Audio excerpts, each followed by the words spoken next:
اکثر لوگ کہتے ہیں کہ ہمارے وظیفے کامیاب کیوں نہیں ہوتے۔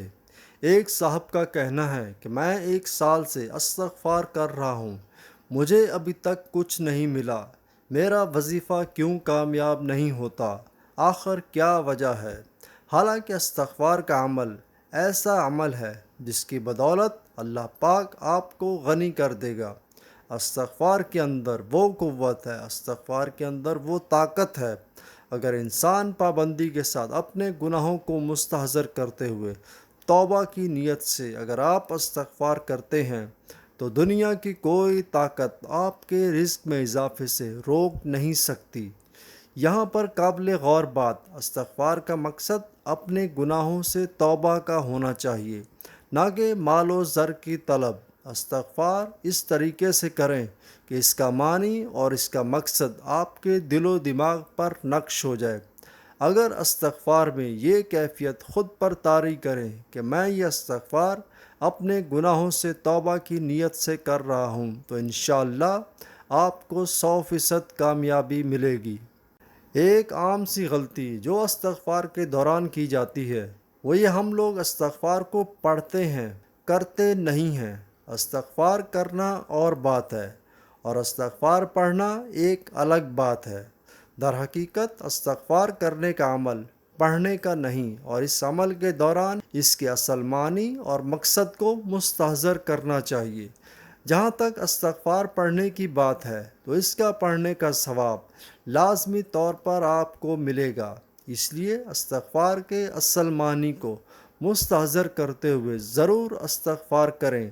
آپ کوئی بھی وظیفہ کرتے ہیں تو یہ بات ذہن میں رکھیں کہ وظیفہ کوئی ایسا پیکج نہیں ہے کہ جس کے پڑھنے پر اللہ پاک آپ کو من و سلوہ کی طرح رزق پلیٹ میں رکھ کے دے دے گا۔ یہی ہماری سب سے بڑی غلط فہمی ہے۔ سب سے پہلے ہمیں اللہ تعالیٰ سے اپنے تعلق کو جوڑنا ہے اور مضبوط سے مضبوط تر کرنا ہے۔ استغفار در حقیقت دعا ہی تو ہے، بس اس کو مسلسل دہرانے کی وجہ سے اس کا نام وظیفہ رکھ لیا گیا ہے، لیکن در حقیقت استغفار ایک دعا ہے۔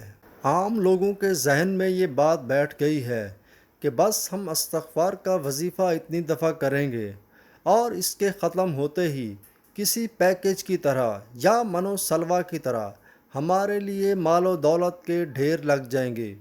یہ سراسر غلط فہمی ہے اور اسے جلد از جلد اپنے دل و دماغ سے نکالنے کی ضرورت ہے۔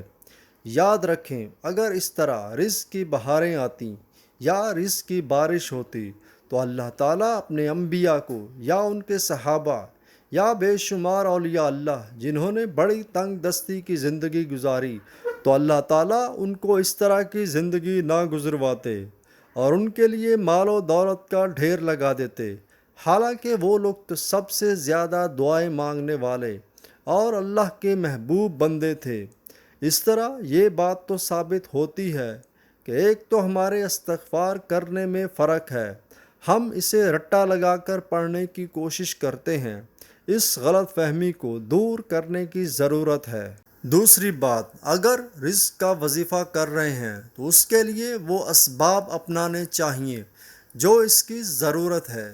اگر آپ ایک بزنس کر رہے ہیں تو سب سے پہلے اپنے آپ کو اپنے کاروبار کے حوالے سے مکمل مہارت ہونی چاہیے اور اپنی پوری توانائی اس کام میں صرف کریں، اور اس کے ساتھ اگر آپ وظیفہ بھی ایسے کرتے ہیں جیسا اس کے کرنے کا حق ہے تو پھر اللہ کے حکم سے کامیابی آپ کے قدم چومے گی۔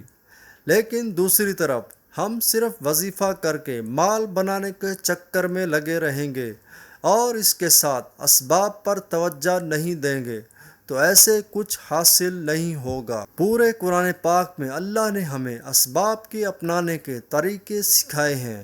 قرآن پاک میں بہت سارے قصے ہیں، جیسا کہ حضرت موسیٰ علیہ السلام کا قصہ یا اصحاب کہف کا قصہ۔ یہ سارے قصے ہمیں اسباب کو اپنانے ہی کی تو دعوت دیتے ہیں۔ اسی طرح اگر کسی انسان کو کوئی بیماری یا تکلیف ہے تو اسے دعا کے ساتھ ساتھ دوا بھی کرنی پڑے گی۔ اسباب کو اپنانے کے لیے یا اپنی مہارت کو بروئے کار لانے کے لیے اپنے ارد گرد وہ لوگ جو اس فیلڈ میں ماہر ہیں ان سے بھی صلاح و مشورہ لینا چاہیے۔ اللہ کے نبی صلی اللہ علیہ وسلم بھی اپنے صحابہ سے مشورہ کیا کرتے تھے۔ وظیفہ کرنے کا مطلب یہ نہیں ہے کہ ہم باقی سب تدبیریں چھوڑ دیں۔ وظیفہ ضرور کامیاب ہوتے ہیں اگر ان کو کرتے ہوئے ان کا صحیح حق ادا کریں اور ساتھ ساتھ اسباب پر بھی توجہ دیں۔ بے شمار لوگ وظیفہ کرتے ہیں کہ ہمیں بیٹا چاہیے، تو اس میں بھی بہت سارے لوگوں کو اللہ پاک بیٹا عطا بھی کرتے ہیں، لیکن اس کے ساتھ ساتھ بے شمار لوگ وہ بھی ہوتے ہیں جن کو بیٹا نہیں ملتا، تو اس میں بھی لازمی طور پر ہماری ہی کوئی کمی یا کوتاہی ہوگی۔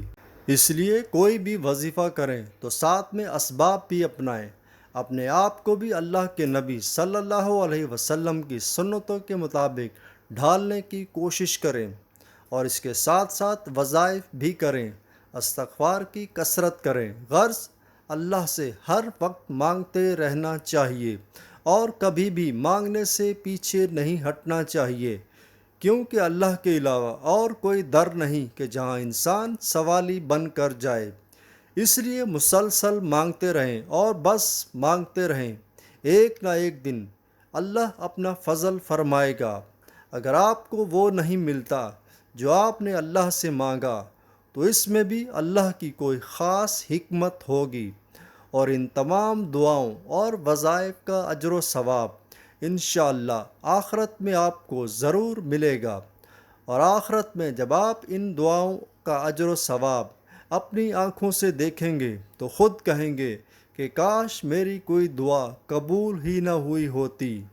اس لیے اللہ پر اپنا یقین مضبوط سے مضبوط تر کریں اور اپنی تمام دعاؤں، وظائف اور استغفار کے عمل کو جاری رکھیں۔ انشاءاللہ ایک نہ ایک دن ضرور آپ کو اپنی پسند کا ثمر ملے گا۔